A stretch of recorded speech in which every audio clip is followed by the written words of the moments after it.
good. There we go. Good morning, everyone. Good morning. Good morning. Welcome, welcome, welcome to the most fun you can have on this entire channel every single Friday morning. Welcome to Friday Morning Magic. Woo!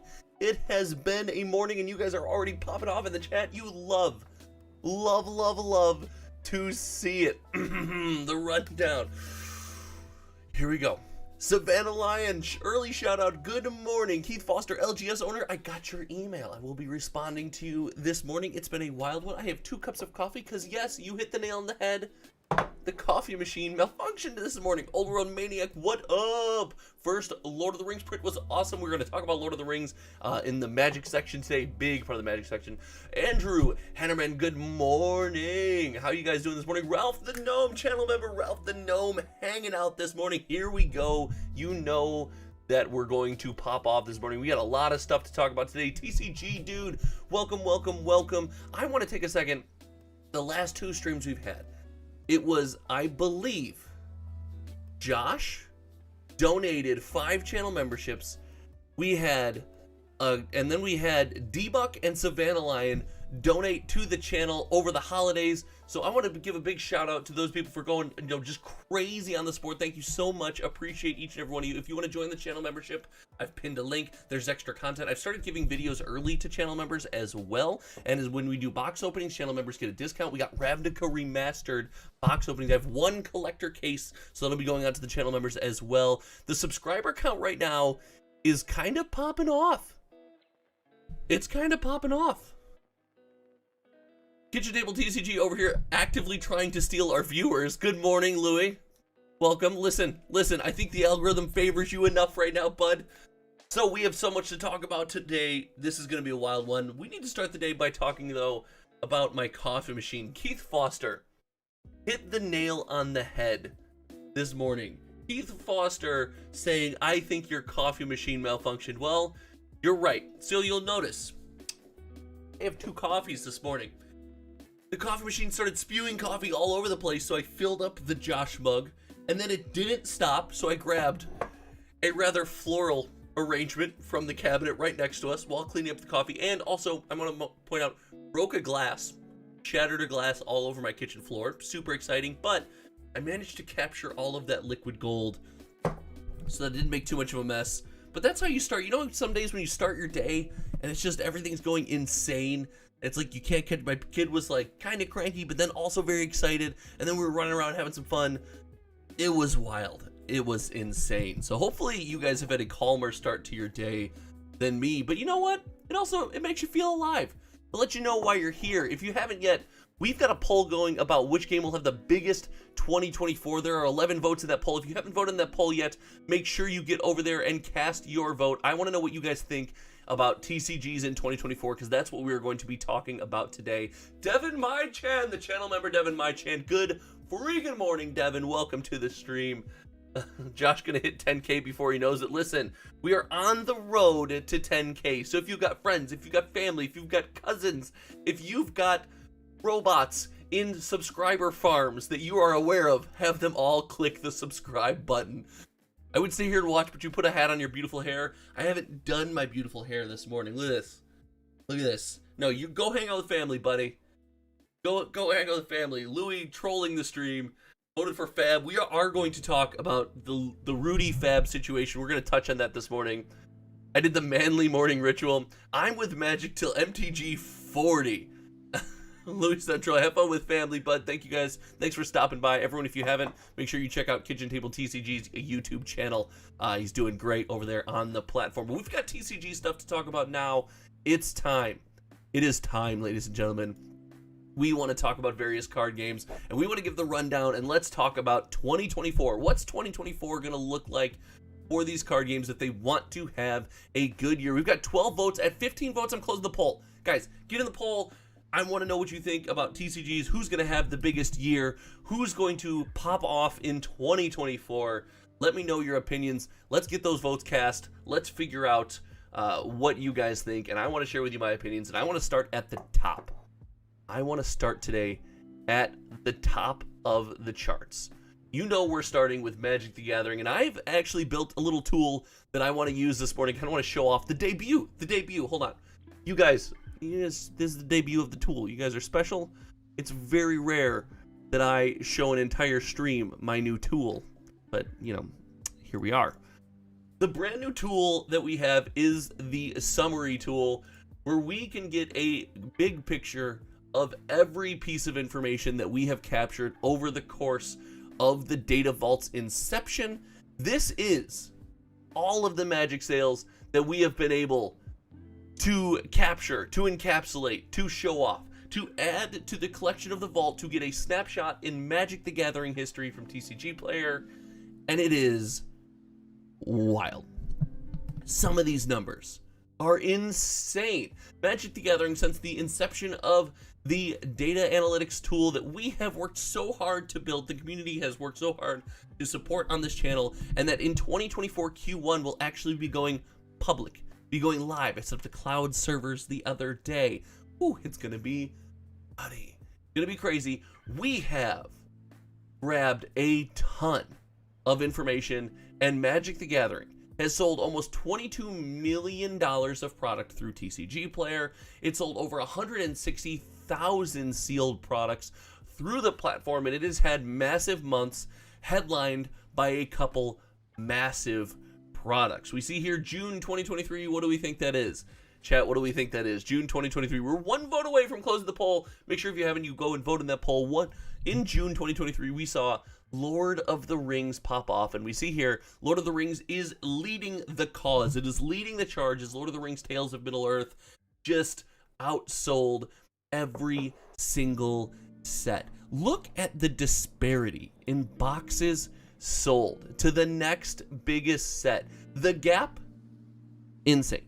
The gap is insane. Lord of the Rings Tales of Middle-earth did it, and it did it in a much healthier way. Check out the amount of money that was brought in by the two products. Well, let's blow this up just so we can see these numbers a little bit bigger. The amount of money brought in by the two products, Lord of the Rings brought in almost 6 mil, and Commander Masters brought in 4 mil, but sold half as many boxes. That, to me, just screams that Lord of the Rings presented a far more affordable way for us to enjoy Magic the Gathering, to sell twice as many boxes and only bring in, $1 to $2 million more. That gap is massive. Lord of the Rings seemed to have done it right, and I will say, listen, Lord of the Rings, it did cost more. It was more expensive than a standard Magic the Gathering set, but it wasn't something crazy like Commander Masters more. It wasn't something wild like that. So you love to see that. We finally have a result in the poll. Let's get that closed. What do we have? What are our opinions? Closing the poll. Let's pop up some results. I closed the poll. Where'd it go? End poll. End poll. 53% of you think Magic the Gathering is going to have the biggest year. 20% is on Lorcana. 20% is on Sorcery, Fab, Other, Indie, and 6% on Pokemon. Not a ton of love for the Pokemon trading card game coming back in 2024. Not a ton of love, not a ton of support. Ralph the Gnome says Lord of the Rings wasn't too crazy if you didn't have to have collector booster boxes. Totally fair. We've talked about this on this channel, and this is a message that I believe, we'll continue to kind of model a lot of our thoughts and content around in 2024, and that's the idea that when a Magic the Gathering set as a way for us to get out and play Magic affordably, go out, draft, Commander precons, things like that, if the set has that, it's got a really cool opportunity to pop off. And I mean, we see this in sets, and we see sets that don't and just focus totally on reprints, sets that you can't really play and you can't do so affordably, don't necessarily do super hot. I mean, see here, we got Lord of the Rings Special Edition, we've got March of the Machine, The Aftermath, which is just, what a questionable set. Like, what a weird product, to say the least, The Aftermath. Like, just, of all the things that I saw coming in 2024, this was 100% not one of them. So yeah, wild times in Magic the Gathering. This year was headlined by some all-stars, and I think we see Magic lean into this more in 2024. The first being Universes Beyond.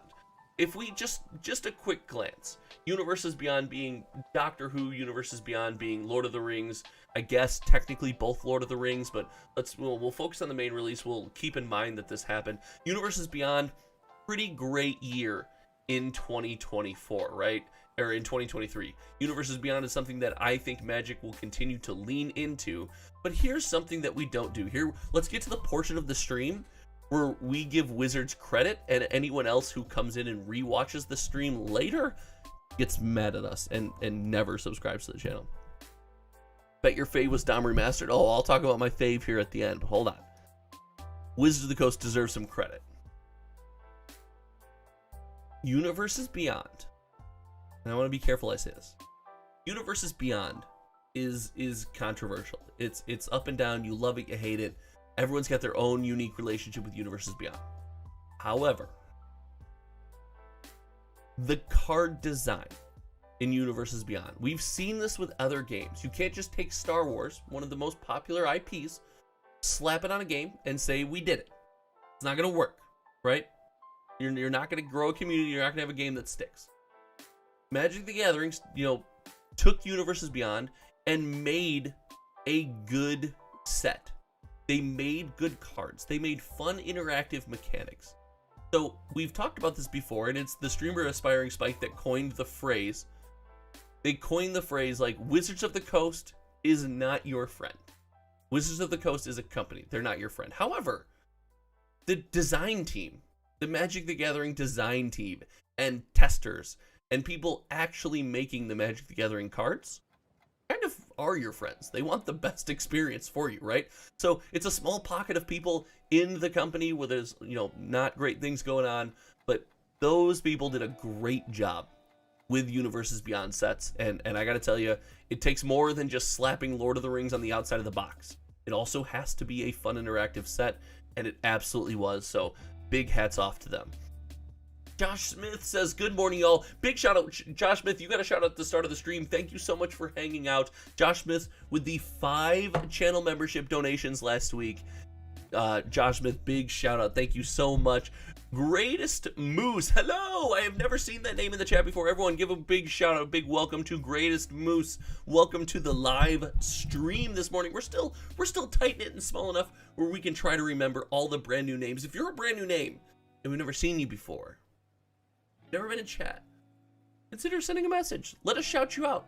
Let us say what up. Let us say hello. Let us say good morning. Let us give you a coffee cheers as we start our wonderful Friday. So, Universes Beyond, massive win this year. I expect in 2024 they lean into Universes Beyond. Savannah Lion says, Moose, we got a moose and a lion. Let's go.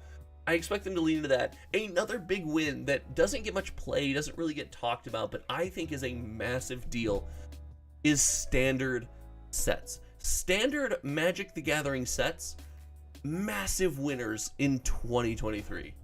In 2023. Cheers, Greatest Moose, cheers. Let's go. We love new members of the stream. We love people hanging out. Let's go. Standard sets are massive winners. If we take a look back and we think 2022, 2021 Magic, the standard sets, there were some stinkers. There were some stinkers in 2022 and 2021, but 2023, and I don't say this lightly, every standard set was a good set. In chat, if you think about it, what was the worst standard set release of the year of 2023? What was the worst one? Tell me what you think the worst one was, and I will tell you, every single standard set that we've had the opportunity to check out has been just massive. It's done extremely well. It's offered a ton of fun to people who play the game. It's sold well. It still continues to sell. The one problem is we're still printing too many boxes, and because of that, not holding great value. Game stores are still on the get it out there, sell it, let it go. Get it out there, sell it, let it go. Jasper says there was only one set this year I think could be argued a stinker, and even that set was pretty good. All right, what was it? You gotta say a set name. Listen, just because you're one of the stream goats doesn't mean you can get away with not saying a set name. So all these standard sets, again, sold extremely well. They were so much fun to play. They have cards that we remember, just iconic cards that we're going to remember from that set. I mean, every one of these sets has got something to play, something to remember, something we're going to enjoy. Cubbies 622, keep your secrets. Keep your secrets. Cubbies, I think I've seen your name before, but if I haven't, correct me. I think so, if I haven't.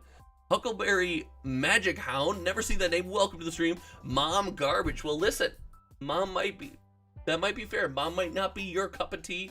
Totally understand. However, sold extremely well for a standard set on the secondary market.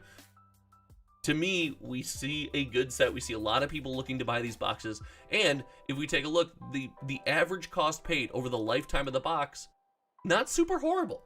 Not super bad.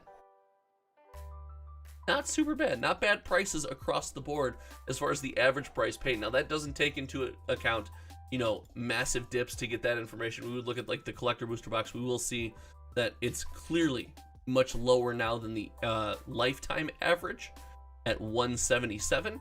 That would be the current price, but still 177 as much. It's not good yet. It's not fixed yet. It's not completely done yet. However, it's an improvement over standard sets that we've seen in the past. And if you need proof of that, well, guess what? We have one.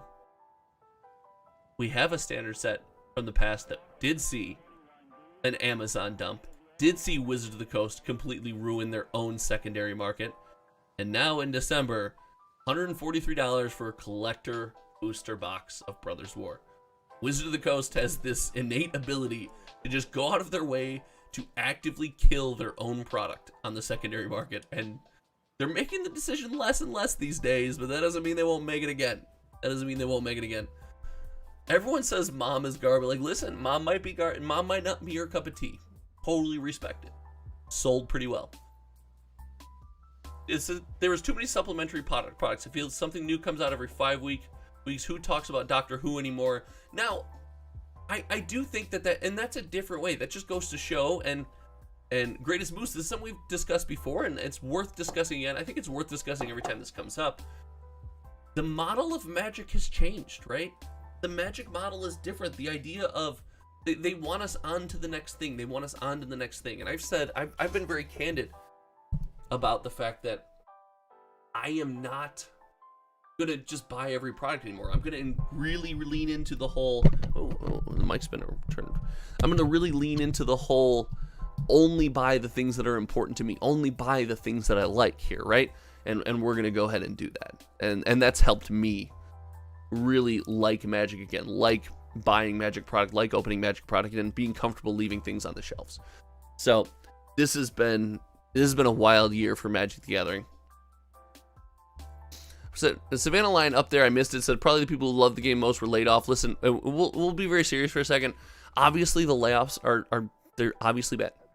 Obviously bad. I worked in a company that did layoffs. They did rifts. You could volunteer to be laid off and get some severance and stuff like that. The company went completely under. Stock went from $20 to like, I think it was like 10 cents or so. It was bad. It was ugly. It was horrible. That part of this, always bad. Never fun, especially before the holidays. Shitty thing to do. Terrible timing. Awful thing to do. The stream does focus on, you know, kind of the cardboard aspect of it, though. Just kind of the trading card game and stuff like that. But that's my official position. The layoffs were horrible, right? And it's even worse from our position. Just people like us. Just people who, when I get off the stream, I'm going to go to my job. You guys are going to go to your jobs or live your lives and just get kind of involved in that grind, that 9 to 5, that rat race, to see like 2 or 3 people make multiple millions of dollars, which for us is just unfathomable, life-changing money, and then other people like us lose their job. It's a horrible message. It feels terrible. Obviously the worst, right? We don't touch on a lot of real life stuff like that because we're sitting here talking about trading card games most of the time, but it is worth noting, like, obviously feels evil, just terrible. And I don't understand the subtle nuance of what a company needs and when layoffs happen. I don't run a multi-billion-dollar company, but it's not good. So that's the official position of the channel. That's shitty.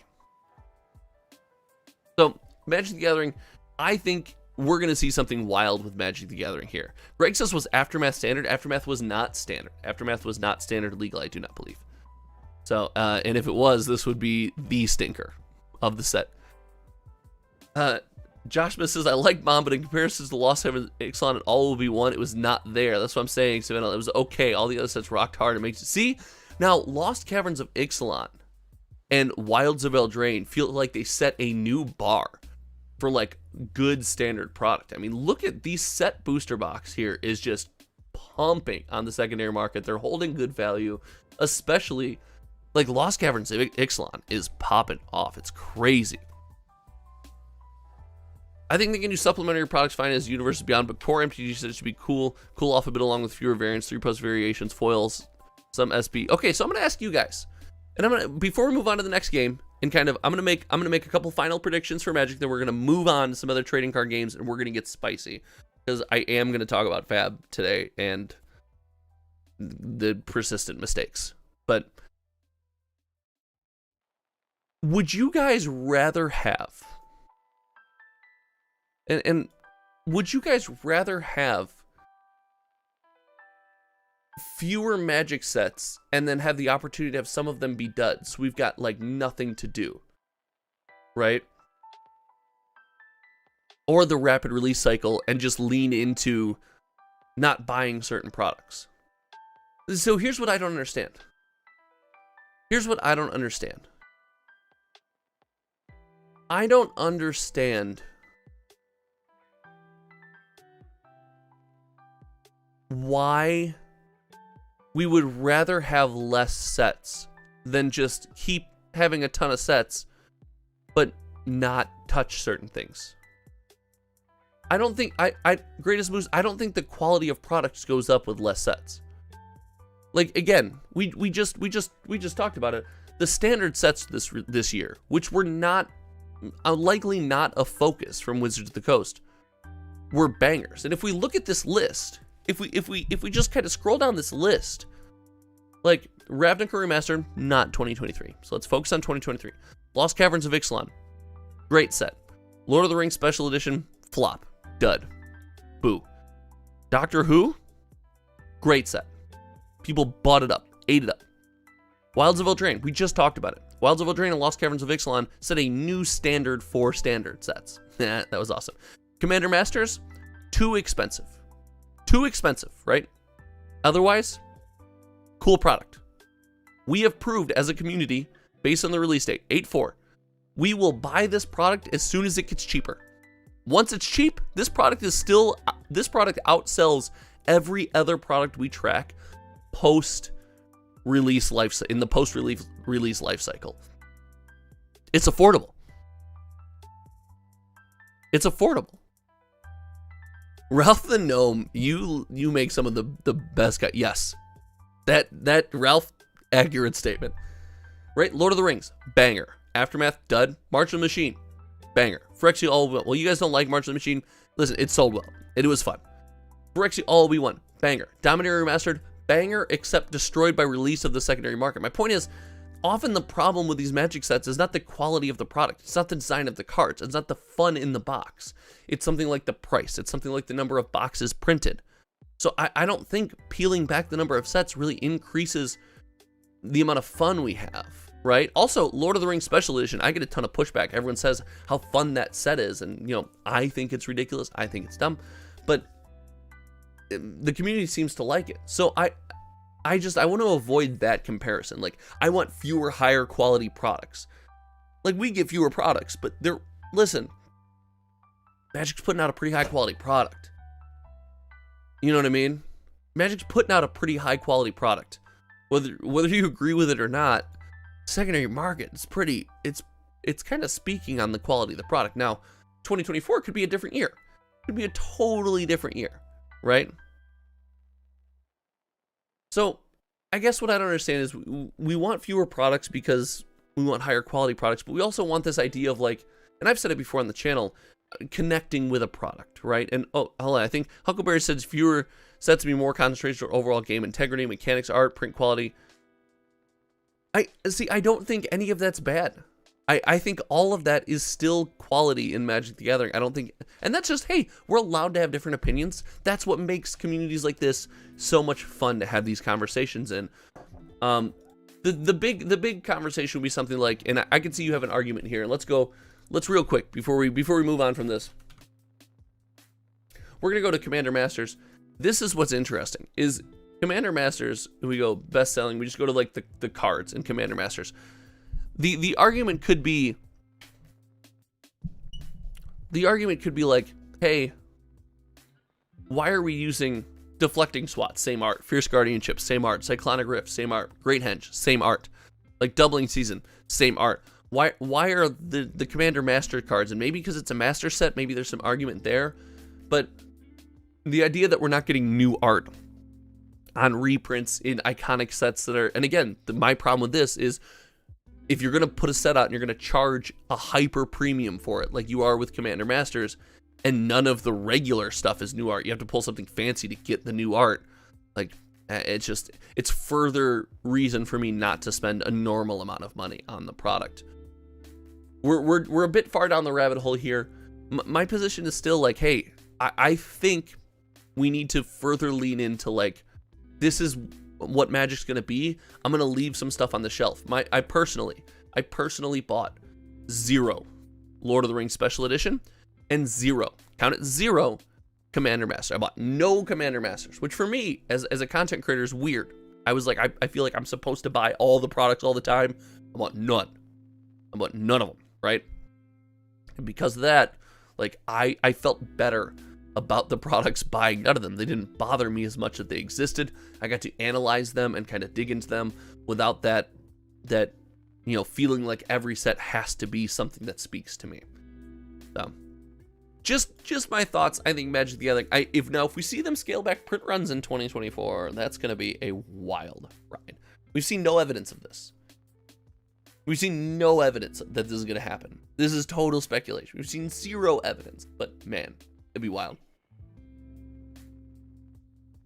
Josh Smith says, yeah, fewer products is not better quality make. You guys remember how bad it felt when first Ixalan set was a dud? So, and that's the other thing too, right? If a set comes out and it's Aftermath and there's 4 months until the next one, it's like, well, dang, we start getting into World. I mean, you look at something like Flesh and Blood, where Bright Lights comes out and it's a dud. Like, people just, it's not a great set. You're just waiting forever for the next set. You're just waiting, and then hopefully the next set's good. If the next set comes out and flops too, it's like, oh, there's just nothing. It feels like there's nothing for me in half the year. So again, there are pros and cons, but I think if you are able to put aside like some of the things you care and be like, nah, this is not for me, so I don't have any expectations for it. I don't even want it. And then it flops, you're like, oh, whatever. So, but then you also have the option, like, if the thing you do want flops, you could explore one of the things you don't want. Like, you could get in there and check it out. This is weird. This has popped up a couple times now. Let's see what's going on with that. Oh, why did we just pull up? Why did the YouTube channel just get pulled up? Why did the YouTube channel just get... Oh, I clicked on the banner. Okay, let's move on to the next game. Let's move on to Disney. Lorcana, baby. Lorcana popping off in 2023, but... Bum, bum, bum. Can it continue into 2024? I'm in a Midwest basement. It's getting warm. It's warm in my basement right now. All right. We're just going to look disheveled. It's fine. It's fine, chat. We're just going to look disheveled. It's fine. Whatever. Lorcana popped off in 2023. It did extremely well. That was probably the easiest prediction of the year. It's led by the first chapter. Rise of the Floodborn, however, is no slouch. Game's bringing in good money on the secondary market. The game's selling at good rates on the secondary market. Oh, sorry, wrong game. But the biggest question here. Ooh, something stuck in my throat. The biggest question here is Lorcana going to be worth buying in 2024? And I think the expectation for Lorcana in 2024 has 100% just got to be this, like, it's going to be MSRP. The crazy $400 box life cycle, the insane demand of people waiting in line outside of Target, those times are over. Those times are over. Yep, can't see the screen, good call. These times are over, right? We are going to fully focus on making an accessible card game. If I'm Ravensburger, we're going to fully focus on making an accessible card game, and collectability, prices going up, investments, whatever you want to call it, is going to come the way it came in early Magic. By the product living a long life cycle and the few people who believe it's collectible holding on to it. Gosh, hold on one second, guys.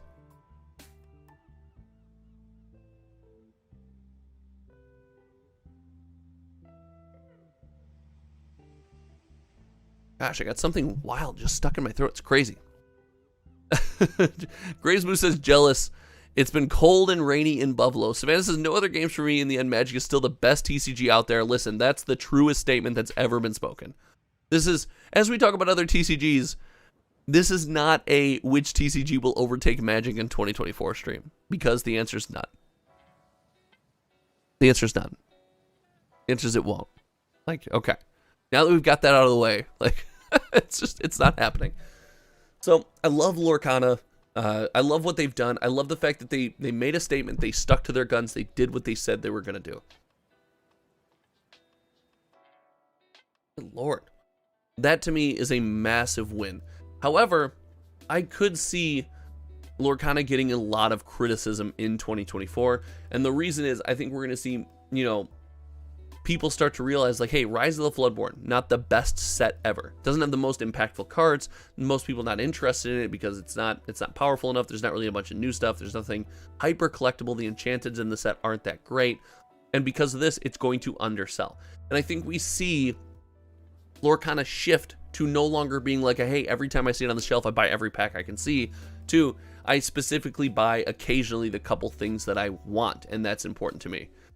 So I really think that Lorcana is set up for a weird 2024. I wouldn't be surprised to see Lorcana take a bit of a dip in 2024, but not necessarily a bad thing. Savannah Lion, have fun, everybody. Have a safe and healthy and prosperous 2024. Savannah Lion, always thank you so much for hanging out. Appreciate you. Love you, love you, love ya. Pat says, well, TCGs in general, it's kind of hard to stay enthused. How do you stay excited for trading card games still? Me? Listen, I love them. I just love them. It's something I love. It's the Magic rapid release cycle that helps me. There's always something going on. Listen, TCGs, we're a small niche community. When I started this YouTube channel, I thought TCGs were this massive thing. Like, it's not. Like, it's not. You have to do it for the love. You have to do it for the excitement, the interest, something that, you know, catches your eye. And it helps to be interested in, you know, the value of the product, how the community spends money, as well as playing the game. Like, I have multiple interests in TCGs. You know, I don't just focus on the market of TCGs, the secondary market, how people spend their money, the data. I also play the game, so I've always got something to kind of keep me involved. So I would see that with Lorcana. I think in 2024, Lorcana needs to be careful of their print runs. I think if you were to take a look at, if you were to just look at this, if you were to just look at, like, hey, in whatever data they have, and for us, we'll use our data from TCG Player, but whatever data they have, and Lorcana was just to look at that data and be like, this is how many boxes we should print. You need to be careful with that. I think they need to really nail in their print runs, really focus on what they're doing, and be careful about what they're doing. So they need to make sure their print runs are nailed. They need to not oversaturate the market. The boxes need to, you know, sit around somewhere around MSRP in a healthy market, probably likely below, not at MSRP, likely below, and then we'll go from there. So that's what I think will be the successful formula for Lorcana in 2024. I do think that Lorcana in 2024 has some cool opportunities. Like, listen, if this game survives the inevitable, like, coming back down to earth, and is still doing well, I think it's positioned to be something really cool. Now, do I think it's the next Pokemon? There's a long way to go from there, because, listen, we only tracked 2 Pokemon sets. We only tracked 2 Pokemon sets, and they popped off. Like, Pokemon sells a ton of boxes. They don't sell a ton of boxes for a ton of money, I'll tell you that much, but they sell a ton of boxes. You want to lose money? Pokemon's probably your friend, but if you want to move a ton of product, also your friend here. it's pretty simple. And Rudy touched on it a bit in one of his recent videos, and I think I agree with that stance. I don't agree with everything Rudy says, but I think I agree with this one. You know, and trust me, he's so much smarter than most of us out there. Been in the system for, you know, so much longer than the rest of us, has seen it all. Sooner or later, when the OG speaks, you just got to be like, all right, you probably know better here. This was wild. When he was like, Pokemon is going to take a set and just like randomly print so little of it that it just explodes in popularity and pops off. And it's like, is that true? And then you look back through some of Pokemon's history and you're like, oh my gosh. Like every once in a while, they just recalibrate and shock their community and shock their market. And it always seems to work. Now, again, they own their own printers now. They're going to print a ton of boxes. Sure, I would be excited to see where Pokemon goes in 2024. My message to Pokemon in 2024 would be simple. If you made me the CEO of the trading card game division of Pokemon, just be like, hey man, we're going to print less boxes. We're not going to print as many boxes. Like, all right, we did it. 2024 successful. Sweet. Dope. Here we go. Don't understand the hate on Rudy in the community. I think he's good. Yeah, listen, we're going to talk about some of the... I am going to share my thoughts on some LSS Flesh and Blood Rudy stuff. Is that... Cameron? You guys can't see. I have a vent above my head, and my daughter is upstairs on the vent with her mouth down on the vent going, Dada, Dada, Dada. Cameron! Cameron! Cameron! I'm sorry. I know that's not great content. That's just the cutest part of my day. That just made my day. That was adorable. Dada, Dada, Dada. I totally got distracted. right there. Okay. Recalibrate. Grace Smooth says, or Ralph the Dump says, like or hate him, you have to be able to separate Rudy from the personage from the Rudy personality on YouTube. And you know, I don't even, listen, I'm a Rudy fan. I like Rudy. I'm a Rudy patron. I've explained, like, I don't know if that's, I've said that before. Like, I support what the guy does. I like the fact that the guy's making a life in cardboard. I like the fact that he gets out and tells it like it is. You know, stuff like that is hard, especially when you have relationships with the game. Stuff like that is hard, and I respect that. Like, that's a lot of work. Like, so, you know, I don't know. And I don't just blindly agree with everything he says, but you know, I like what the guy's doing. Look at me. I sound like I'm an OG. I like what the guy's doing. Like, who've been on YouTube for 2 years now, at 7,500 subs, close to. Make sure you subscribe. Like, should have an opinion what Rudy's doing. But you know, hey, here we are. So Pokemon's got to print less boxes in 2024, like, for sure. They've got to print less boxes in 2024. She's still going. This is so adorable. Sorcery. This is the big one. Sorcery is it's a wild experiment. Having had an opportunity to do an interview with Simon over on the Kitchen Table TCG YouTube channel, our May the Zoo Be With You podcast every Friday morning. I believe in the team. Like, you have a conversation with Simon and you're like, okay, it feels like this guy just gets it. Like, he just understands things that I otherwise.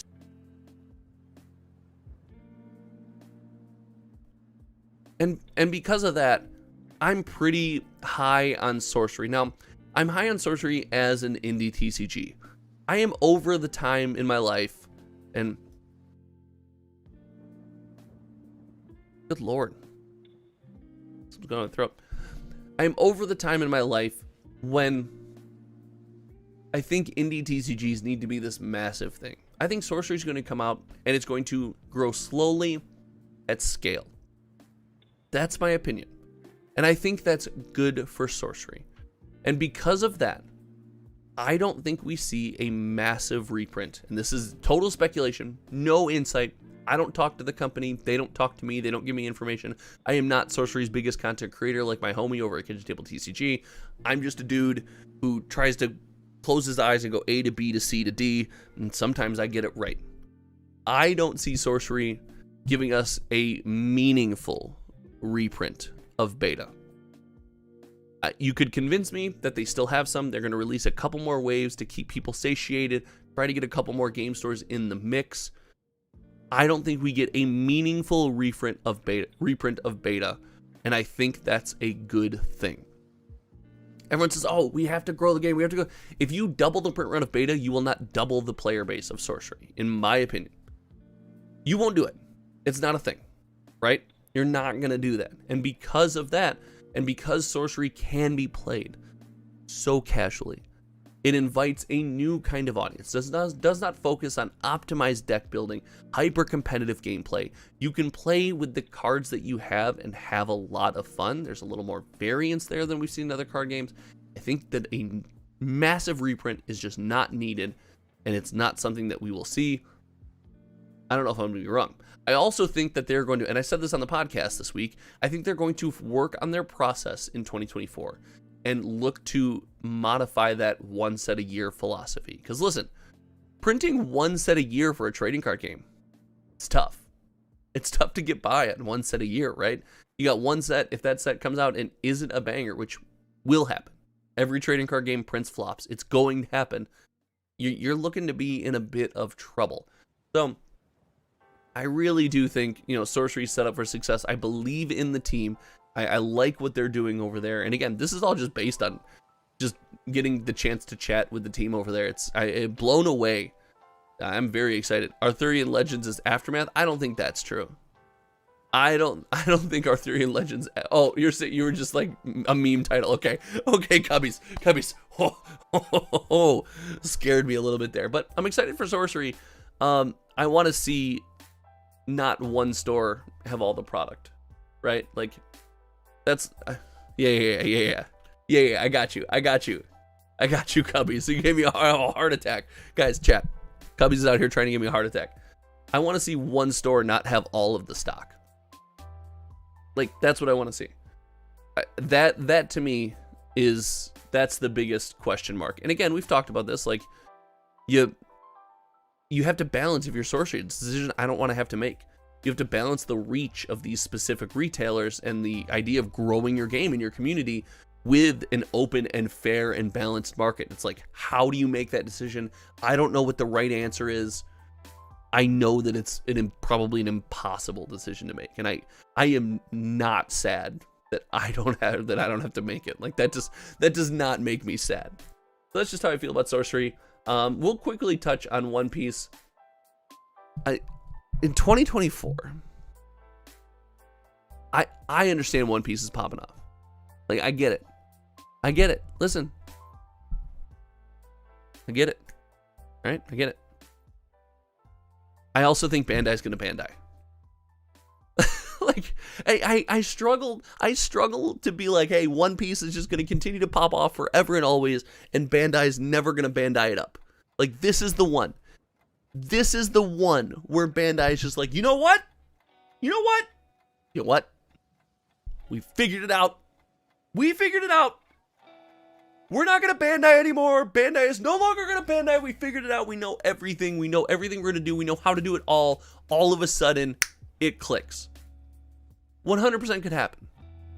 100% could happen. It's got a lot going for it. It's got the new, big shout out Ralph the Gnome saying in the chat. It's got the new set, or it's got the new Netflix TV series. It's going to have a lot of pump behind it. It's going to have a lot of excitement in 2024. I just think Bandai is going to Bandai. That's the only reason. That's the only reason. Fast, quick gameplay, amazing, collectible cards, seems great. Seemingly, for now, controlling their print run. Awesome. Backed by a popular IP with an existing fan base that is also beginning to kind of stand on its own as far as the trading card game is concerned. All great. All the evidence points to continued success.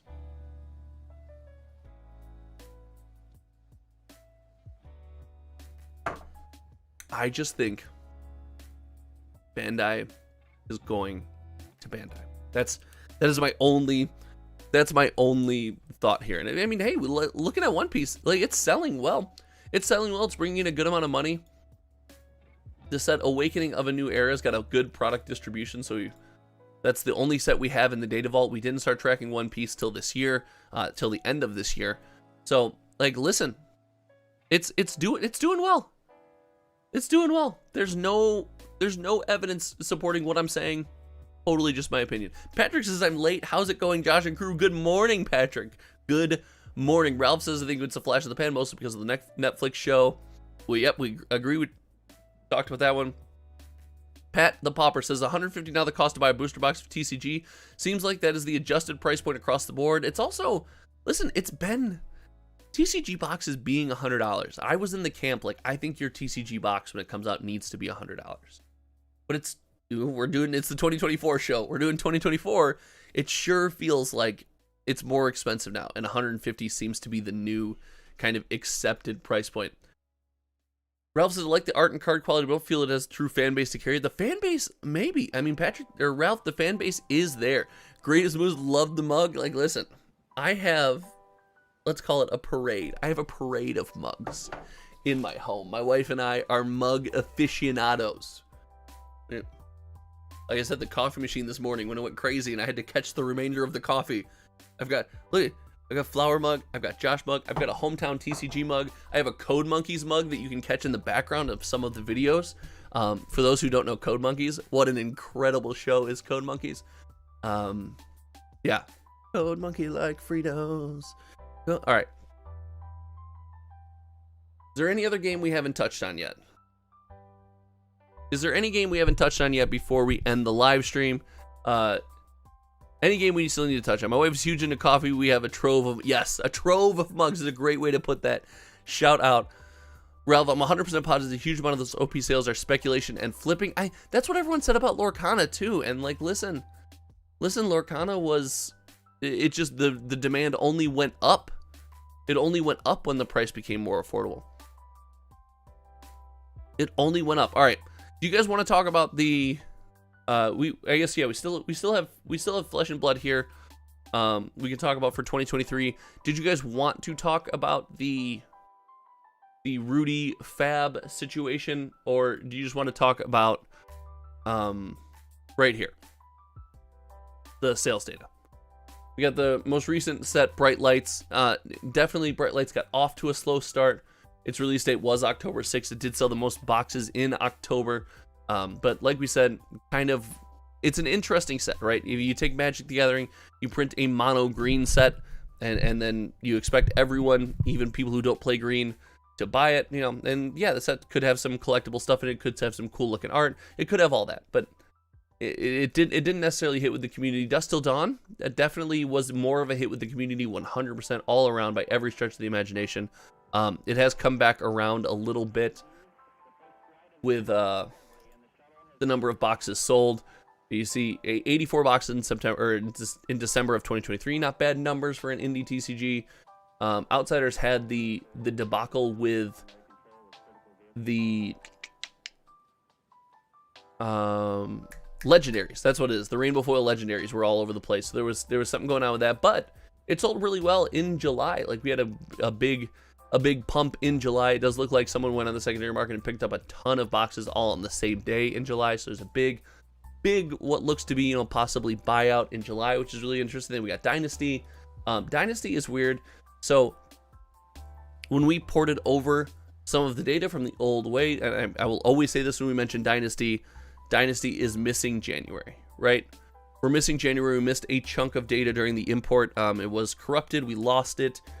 It probably could be, we could go back and get it back, but at this point, like, it is what it is. It came out in 2022. We're going to just kind of move on 2023 and forward for something like Fab. So yeah, that's kind of where Fab sits. It's doing okay. I think we've reached the point where Fab is consistent. It's steady. It's going to keep going along. That's not a negative thing. It's going to just keep cruising. It's not my cup of tea.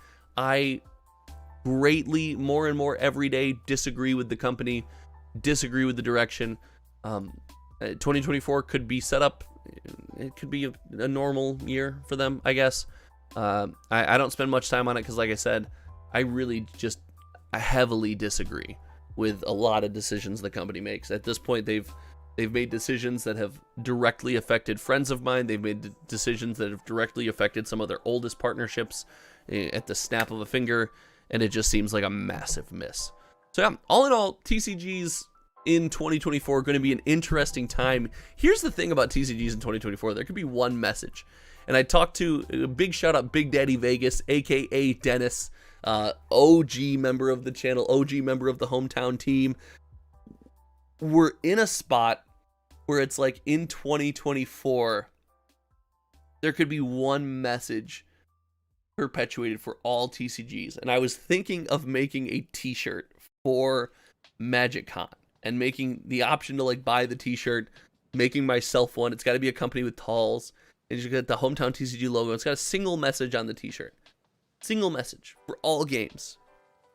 Just print less boxes. Just print less boxes. There's so many. Boxes can still be affordable. I'm not saying boxes need to pump on the secondary market. I'm not saying every box needs to go to the moon. That's not what I'm saying. Boxes could just hold their value. Like, that's all. Just hold your value. Just come out and be the price that you are. That's all I want. Like, print. And so, Pat, I don't think they make less money. I don't think, because they're not selling all the boxes they're making. If when you say print less boxes and they knowingly are not moving through all the boxes that they have, like, it's not make less money in the long term. It might be make less money for that specific release as you sell to distribution. That could be the case. But you're going to make more money next year. You're going to be more stable next year. You're going to not have to lay off 900 people next year because you overshot your target. Right? You're going to not have to decide if you want to splinter your own company because you had realistic goals. And I know that's not how corporate America works. But like, listen, because we sit in the seats we sit in, we're not CEO of anything but Hometown TCG. You guys can all be CEO of Hometown TCG with me because it literally is meaningless. Like, we can all be CEO of Hometown TCG together, and we don't have to think that way. We don't have to think in that same corporate, like, we have to do this and do this. Like, no, we can be like, nah, this seems obvious to us, and we're allowed to make that claim. We're allowed to make that claim and know there's no chance it happens. There's just no chance that this happens at all, right? We're allowed to do that, but it just seems wild. Old World Mimic said, what's my hometown? I am currently in the suburbs of Chicago. So I'm a guy who bounced around. I'm in the suburbs of Chicago. I came up with the name Hometown TCG is, you know, it's not a great name. It's a name, but my buddy and I, John, came up with it. So we were going to start a YouTube channel. We started this YouTube channel based on Flesh and Blood, actually. It was a Flesh and Blood YouTube channel. How the times change. So we started the YouTube channel, and we were like, oh, we just need a name. We just need, and I pushed for Hometown TCG. He's like, I think it's kind of lame. And then we stamped it. We're like, this is the name of the channel, because otherwise we'll never get started. And it's not a great name. It's not a great name. It's not a great name. Like, listen, but hey, it is what it is. I'm pretty married to it at this point. I like it. I got the corporate paperwork over here somewhere is stamped with Hometown TCG, so it is what it is. It's gonna stay. Yoko Be Loco made it. Cheers, Yoko. Thank you. I gotta get on to this second coffee. Is there anything? What do you guys want to talk about to end the stream? Yeah, we just picked something just to get started. Because if you didn't pick anything, we would just never get started, you know? And you guys out there, if you're, and this is not TCG related, but like, hey, if you're going to find something and like just, oh, I want to do something, just pick a name and go with it, man. Like, just do it. Don't let that be the hang up. It was that in the logo. We're like, oh, we have no logo. We're like, just do the letters. Like, just do the letters. You know what I mean? Pat says a wrong move is better than no move. Absolutely. That's how I got my career. It's my old man, my father, gave me some great advice. I was trying to do a million things. I was a chemistry major, and then I was like, oh, I'm gonna be a physical therapist assistant, and then I had a million different career paths. And he's like, listen, just swing the bat, just like do something, and then like in 4 years, if it doesn't work out, do something else. But stop hopping around. Like, step up, swing, either hit or strike out, and then do something else. was like, oh, that's great advice. So, oh, what a wild world we live in. What a wild couple days in TCGs that we've been through. Hometown Alchemist, like it. And he likes the name. People need a local community. Listen, I'm down to be it. I'm down to be it. Make sure you do. We're gonna rank. We're gonna tier list the Magic sets too soon. So make sure you're subscribed. Make sure you got notifications turned on, all that stuff. Greatest Boost says fantastic advice. Thank you. Yeah, TCGs. We're in a wild space. Is there any? What are you guys thinking about TCGs? What are you guys thinking about TCGs in 2024? TCGs in 2024. Yoko says, I went with Lighthouse Game Shop because I've always loved the mystery of a misty abandoned lighthouse. Oh, nice. Okay. I like it. Yoko, I like it. Old World Movie says, have you ever heard about the homunculus? The word is familiar, but I don't know what it means. I don't know what it means. Yeah, print fewer boxes, man. Print fewer boxes could be the slogan. It could just be the slogan. Like that's the real question is, like, how many boxes of this do you think are just lying around? There's gotta be a lot, right? There's gotta be a lot of this product.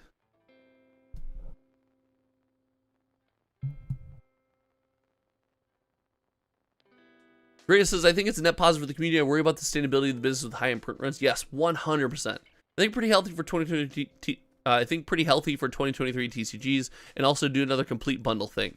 Yeah, the complete bundle. Listen. The complete bundle. Andrew says there's tons of bright lights hanging out. Yeah, the complete bundle. You'll have to look for the box of the year video coming out. The product of the year coming out. But man, the complete bundle. Well, I don't know. I should get a stream deck. The complete bundle is in the running 100% for product of the year. 100%.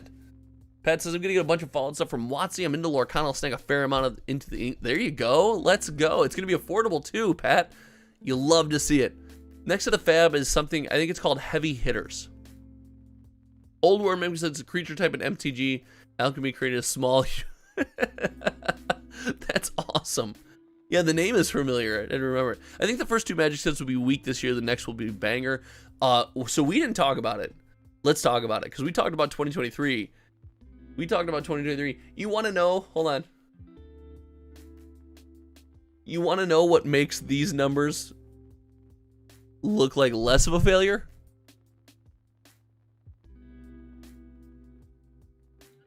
These numbers. What an awful set. I mean, like, this will pick up around time of release, but what an awful set. This is so bad. This is so bad. It's so bad. We as a community, we're hurt.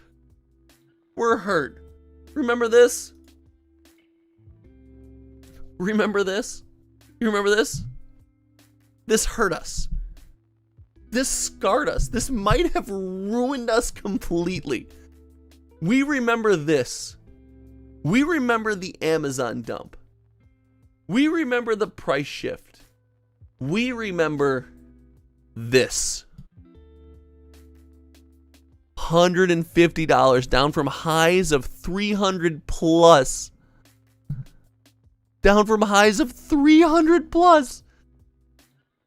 Down from highs of 300 plus. We remember that. And this is ruined for us. Ruined. Just destroyed for us. Oh God, it's so bad. All right, this has been a wild ride this morning, guys. Thank you so much for hanging out. Yeah, check the landfills. Everyone check the landfills. Thanks for hanging out. If you haven't yet, consider joining the channel membership. You get access to early content. You get exclusive content. You get discounts on box. I have one case of Disney Lorcana, the first chapter. If you're a member and you want a box opening, $139. Everything shipped to your door. Email me at hometowntcg@gmail.com. Box openings for channel members are $139, everything shipped to your door. If you haven't joined the channel membership yet, consider it. I appreciate you guys so much. This has been a wild year. I can't believe we're close to 7,500 near the end of this year. Like, that blows my mind. That's insane to me. So thank you guys so much. Appreciate you guys more than you can possibly imagine. This has been so much fun. Big shout out Ralph the Gnome, Pat the Pauper, Yoko B Loco, all in the stream. I saw Devin Mychan earlier. Josh Smith was here. Big shout out Josh for the donos last weekend. Chad Hendrickson has got some boxes from the channel before and got themselves some fire, if I remember correctly. Big shout out Chad. Thanks for hanging out. Kitchen Table TCG stopped by this morning. We had Keith Foster, LGS owner, and the usual suspects like Savannah Lion, Greatest Moose with the new chatter, new member. Andy, thanks for hanging out. Old World has been here from the start. You guys all rock. And make sure Assassin, oh gosh, I'm not going to try to say your name. You're going to ruin this for me. I'm going to try to say a name. Cubbies was here. Oh my gosh. I can't name everybody. I can't. Huckleberries dropped by. I think I got most people. If I missed you, Greg, big shout out in the chat. Thank you for hanging out. Until next time, you guys know me. My name is Josh, and the next live stream might be next year. It might not be. Stay tuned. Much love to everyone. Thank you so much. We'll see you guys soon. Goodbye. Enjoy the rest of your morning.